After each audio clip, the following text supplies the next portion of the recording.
வணக்கம் மக்களே, நான் எம்ஜே ஸ்டோரி டெல்லர்.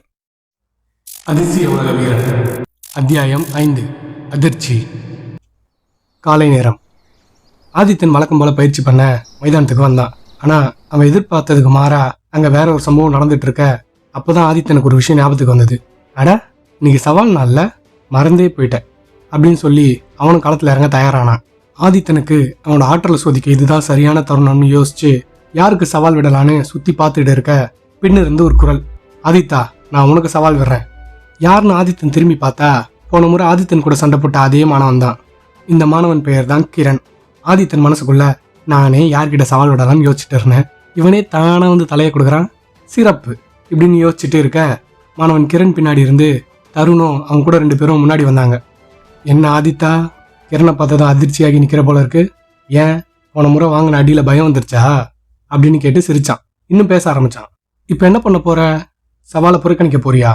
ஆனால் நீ ஆதித்தனாச்சே, புறக்கணிக்க மாட்டேன். அடி வாங்கினாலும் பரவாயில்லன்னு சவாலை ஏத்துப்பல்ல? என்ன ஏத்துப்பல்ல அப்படின்னு நக்கலா கேட்டான். ஆதித்தன் மனசுக்குள்ள இந்த முட்டாள் இன்னும் நான் ஆற்றலோட 4வது படிநிலையிலேயே இருக்குன்னு நினச்சிட்டு இருக்கான் போல இருக்கு. அதுவும் நல்லதுதான், இங்க இருக்கிற எல்லாருக்கும் ஒரு அதிர்ச்சி கொடுப்போம் அப்படின்னு முடிவு பண்ணான். ஆதித்தன் சாதாரணமா சவாலை ஏத்துக்கிறேன் அப்படின்னு சொன்னான். உடனே 2 பேரும் சண்டைக்கு தயாரா முன்னாடி வந்து நின்னாங்க. அந்த பகுதியோட மூத்த மாணவர் அவங்க 2 பேருக்கும் நடுவராக வந்து நின்று சண்டையை ஆரம்பிக்கலாம் அப்படின்னு சொன்னாரு. தருணுக்கு ஆதித்தன் அடி வாங்குறத பார்க்க அவ்வளோ ஆர்வத்தோட அந்த சண்டையை பார்த்துக்கிட்டு இருந்தான். கிரணை உற்சாகப்படுத்தினான். அவனை விடாத கிரண், முகத்துல குத்து, வாயில குத்து இப்படி சொல்லிக்கிட்டே இருந்தான். கிரண் ஆதித்தனை இன்னைக்கு ஒரு வழியாக்கணும்னு நினைச்சு சண்டை போட்டானே என்னமோ. அவனோட தாக்குதல் எல்லாமே ரொம்ப ஆக்ரோஷமா இருந்தது. கிரண் எவ்வளவு வேகமாகவும் ஆக்ரோஷமாகவும் தாக்குனாலும் ஆதித்தன் ஒரு அடியில கூட சிக்கல. அவனோட எல்லா தாக்குதல்ல இருந்தும் அவன் தப்பிச்சுக்கிட்டே இருந்தான். ஆதித்தனால கிரணோட எல்லா தாக்குதல்களுமே தெளிவா பார்க்க முடிஞ்சது. காரணம், அவன் பண்ண பயிற்சியினால ஆதித்தனோட ஐம்புலனும் மிகவும் கூர்மையா மாறுச்சு. என்ன, இவன் தாக்குதலை மெதுவா நடத்துறானா இல்ல நான் வேகமா செயல்படுறனா? இந்த மாதிரி ஆதித்தன் யோசிச்சுட்டு இருந்தான். இப்படி கிரண் தாக்குற எல்லா தாக்குதல்களையும் ஆதித்தன் சுலபமா தப்பிச்சான். கிரணால இதை ஏத்துக்கவே முடியல. அவனுக்கு கோபம் தலைக்கேறிச்சு.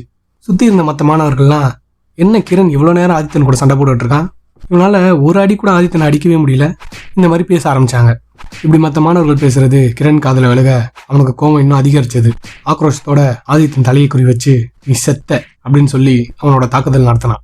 இந்த தாக்குதல இருந்து ஆதித்தன் தப்பிக்க லேசா குனிஞ்சி கிரணோட வயிற்றுலேயே பலமா ஒரு குத்து விட்டான். பொக்! ஆதித்தன் விட்ட குத்துல கிரண் 7 அடி தூரம் பறந்து போய் பின்னிருந்த மரத்துல மோதி தரையில விழுந்தான். கீழே விழுந்து கிடந்த கிரண் வாயில நுரத்தல்ல மங்கி படுத்து கிடந்தான். அதை பார்த்த எல்லாருக்குமே அதிர்ச்சி. ஏன், ஆதித்தனுக்கே அதிர்ச்சி. இவங்க இப்படி அதிர்ச்சியாக காரணம், சமத்தவ ஆற்றல் நிலையில இருக்கிற 2 பேர்ல ஒருத்தர் இன்னொருத்தரை ஒரே அடியில சாய்க்கிறது அவ்வளவு சுலபம் இல்லை. ஒன்று ஆற்றலோட படிநிலையில சில நிலை உயர் நிலையில இருக்கணும்.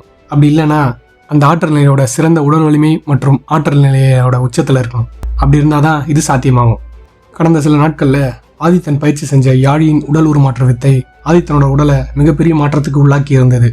ஆதித்தன் கடந்த நாட்கள்ல முழுக்க பயிற்சியில மட்டுமே கவனம் செலுத்துறதுனால அவனோட வலிமை என்னன்னு ஆதித்தனுக்கு தெரியாது. அதனாலதான் கிரணை தாக்கும் போது அவனோட ஆற்றலை கட்டுப்படுத்தாம முழு பலத்தோட தாக்கினான். அதோட விளைவு அதான் பாத்தீங்களே. இப்ப எல்லாரும் திரும்பி ஆதித்தனை பார்க்க ஆதித்தனுக்கு இப்ப என்ன சொல்றதுன்னே தெரியாம முழிச்சிட்டு நின்றுட்டு இருந்தான்.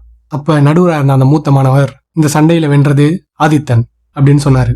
அந்த நடுவராக இருந்த மூத்த மாணவர் ஆதித்தனை பார்த்து, ஆதித்தா, நீ உடல் வலிமையோட 7வது படிநிலை அடைஞ்சிட்டியா அப்படின்னு கேட்டாரு.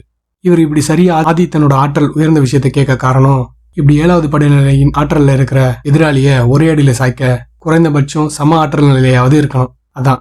அது மட்டும் இல்லாம ஆதித்தனோட ஆற்றல் நிலையை பத்தி பள்ளியில நிறைய பேருக்கு தெரியும்.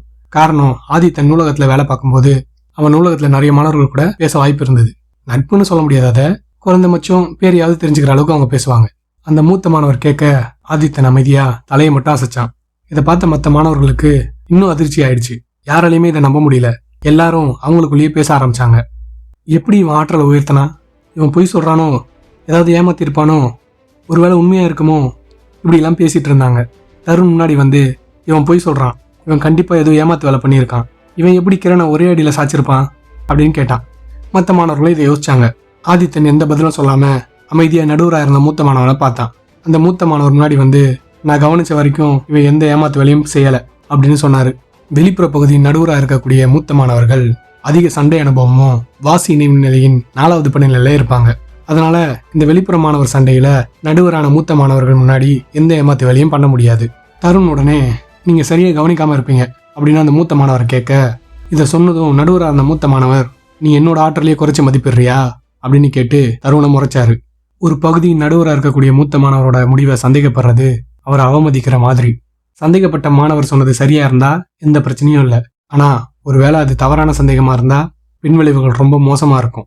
நடுவராக இருக்கும் மூத்த மாணவரை பகைச்சிக்கிறது நல்லதில்லைன்னு உணர்ந்த தருண், நான் அந்த மாதிரி சொல்லலை அப்படின்னு சொல்லி சமாளிச்சான்.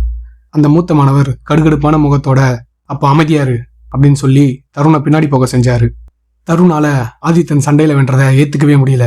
அதனால அவன் கூடவே சுத்துற 2 பேர்ல ஒருத்தரை பார்த்து, சுமன், நீ அவனுக்கு சவால் விடு, உன்னை அவனால ஏமாத்தி ஜெயிக்கவே முடியாது அப்படின்னு சொல்லி சுமன் ஆதித்தனுக்கு சவால் விட சொன்னான். சுமன் உடல் வலிமையோட 7வது படிநிலையில இருந்தான். நல்ல சண்டை அனுபவம் உள்ளவன். இவனை தருணோட சண்டைக்கோழினே சொல்லலாம். தருண் பலமுறை ஆதித்தனை சவால் நாளில் அடிக்க சுமன் அதை அனுப்புவான். அதை தான் இப்பயும் பண்றான். தருண் சொன்னது போல சுமன் ஆதித்தனுக்கு சவால் விட்டான்.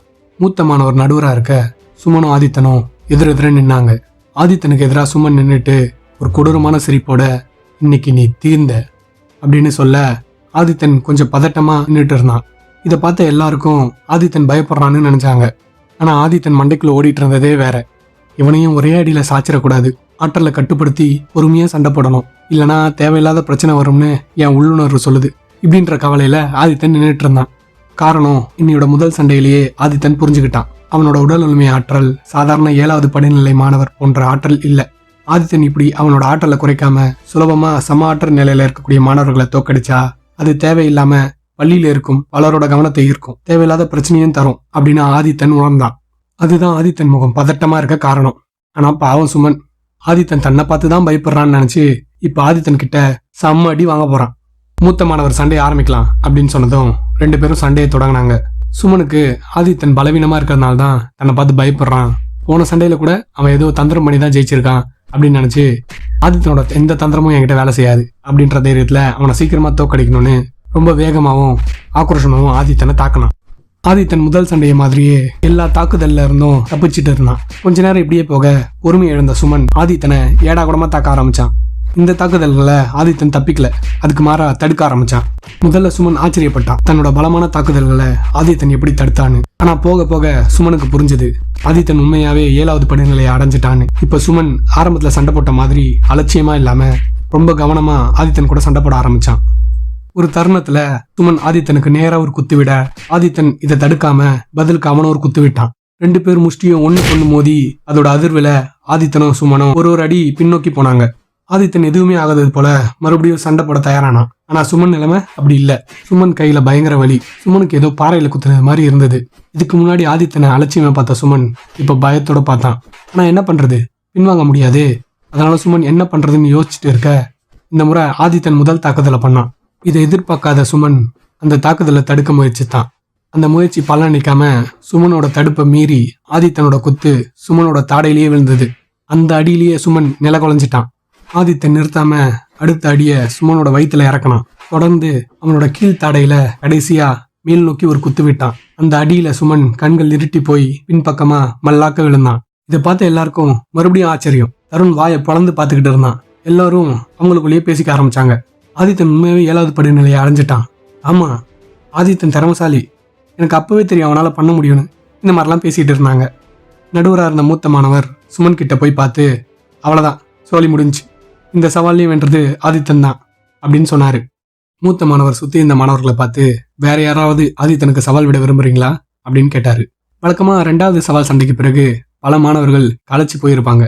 ஆனா ஆதித்தன் இன்னும் 10 சண்டை வந்தா கூட சண்டை போட தயார் அப்படின்ற மாதிரி நின்றுட்டு இருந்தான். இதை பார்த்த மற்ற மாணவர்கள் யாரும் ஆதித்தனுக்கு சவால் விட விரும்பல. எல்லாரும் எங்க ஆதித்தன் நம்மள சவாலுக்கு கூப்பிட்டுருவான்னு பயந்து அங்க இருந்து நழுவ பார்த்தாங்க. அதுல முக்கியமான ஆள் தருண் தான். காரணம், ஆரம்ப காலத்துல ஆதித்தன் அவனோட சம ஆற்றல் நிலையில இருந்த எந்த மாணவர்களையும் தோக்கடிக்க முடியாத அளவுக்கு சிறந்தவனா இருந்தான். அதனாலேயே ஆதித்தன் தோத்தாலும் பரவாயில்லன்னு ஆற்றல் உயர்நிலையில இருக்கக்கூடிய மாணவர்களை தான் சண்டைக்கு சவால் விடுவான். ஆனா எப்ப ஆதித்தனோட ஆற்றல் உயராம போச்சோ அதன் பிறகு ஆதித்தன் கூட சேர்ந்த பல மாணவர்கள் தங்களோட ஆற்றல் உயர்ந்த பிறகு ஆதித்தனை சவால் சண்டைக்கு அழைச்சு அவனை தோக்கடிச்சு நிறைய பேர் அவனை அவமானப்படுத்தினாங்க. அதுல முக்கியமான ஆள் இந்த தருண் தான். இப்ப ஆதித்தனோட ஆற்றல் தருணை விட அதிகம். இந்த சமயம் ஆதித்தன் கிட்ட மாட்டினா அவன் தன்னை மண்ணோட மண்ணா புதைச்சிருவான்னு தருண் பயந்தான். மூத்த மாணவர் ஆதித்தன் பக்கம் திரும்பி, ஆதித்தா, நீ யாருக்காவது சவால் விட விரும்புறியா அப்படின்னு கேட்க தருண் பயந்த மாதிரியே ஆதித்தன் தருண் பக்கம் திரும்பினான். அதை கவனிச்ச தருணுக்கு பயத்தில் வேர்க்க ஆரம்பிச்சது. ஆதித்தன் தருணை பார்த்து, என்ன தருணே, சண்டை போடுவோமா அப்படின்னு கேட்டான். தருண் பதில் சொல்ல அவனுக்கு அவகாசம் கொடுக்காம ஆதித்தன், தருண், நான் உனக்கு சண்டைக்கு சவால் வர்றேன் அப்படின்னு சொல்ல எல்லாரும் தருணை திரும்பி பார்த்தாங்க. மூத்த மாணவர் தருணை பார்த்து, தருண், நீ இந்த சவாலை ஏற்றுக்கிறியா அப்படின்னு கேட்க தருண் பயத்தில் என்ன சொல்கிறதுன்னு தெரியாமல், நான் நான் நான் இந்த சவாலை புறக்கணிக்கிறேன் அப்படின்னு சட்டுன்னு சொன்னான். இதை கேட்டு அங்கிருந்த எல்லாரோட முகமும் மாறுச்சு. அந்த மூத்த மாணவரும் மறுபடியும் தருண் கிட்ட, தருண், நீ உறுதியாக தான் இந்த சவாலை புறக்கணிக்கிறியா அப்படின்னு கேட்டார். தருண் தயங்கி ஆமாம், நான் இந்த இந்த சவாலை புறக்கணிக்கிறேன் அப்படின்னு சொல்ல நடுவராக இருந்த மூத்த மாணவர், இந்த சவாலை தருண் புறக்கணிச்சதுனால இந்த சண்டையிலையும் வென்றது ஆதித்தன் தான் அப்படின்னு சொல்லி எல்லாத்தையும் குறிப்பெடுத்துக்கிட்டு அந்த இடத்த விட்டு போனார். அங்கே சுற்றி இருந்த எல்லா மாணவர்களும் தருணை ஒரு மாதிரி பார்த்தாங்க. தருண் யாரோட முகத்தையும் பார்க்க முடியாமல் திரும்பிக்கிட்டு அவன் கூட இருந்த இன்னொருத்தங்கிட்ட கீழே மயங்கி இருந்த சுமனை தூக்கிட்டு வருமாறு சொல்லிட்டு அங்கேருந்து போனான். தருணும் மற்ற மாணவர்களும் இந்த மாதிரி நடந்துக்க காரணம், இந்த பள்ளியை பொறுத்தவரை சண்டையில் தோக்கிறது அவமானம் கிடையாது, சண்டைக்கு பயந்து அதை புறக்கணிக்கிறது தான். உங்கள் பேரை சொல்லி சவால் சண்டைக்கு உங்களை இந்த பள்ளியில் அழைச்சா நீங்கள் ஜெயிக்கிறீங்களோ தோக்குறீங்களோ தைரியமாக இறங்கிடணும். அப்போ தான் உங்களை ஒரு வீரனா இங்கே பார்ப்பாங்க. அதனால தருண் யாரோட முகத்தையும் பார்க்க முடியாமல் அங்கிருந்து போனான். ஆனால் அவனோட மனசுக்குள்ள, இந்த அவமானத்துக்கு இன்னும் ஒரு நாள் பார்த்துக்கிறேன் ஆதித்தா அப்படின்னு யோசிச்சுட்டு அந்த இடத்த விட்டு போனான். இந்த இடத்தோட இந்த அத்தியாயம் முடியுது. உங்களுக்கு இந்த கதை பிடிச்சிருந்ததுன்னா லைக் பண்ணுங்கள், ஏதாவது சொல்லணும்னு தோணுச்சுன்னா கமெண்ட் பண்ணுங்கள். அப்புறம் நம்மள மாதிரியே மாயாஜலம், தற்காப்பு கலை, கற்பனை கதைகள் பிடிச்ச உங்கள் நண்பர்களுக்கு இந்த கதையை ஷேர் பண்ணுங்கள். மறுபடியும் உங்களை அடுத்த அத்தியாயத்தில் சந்திக்கிறேன்.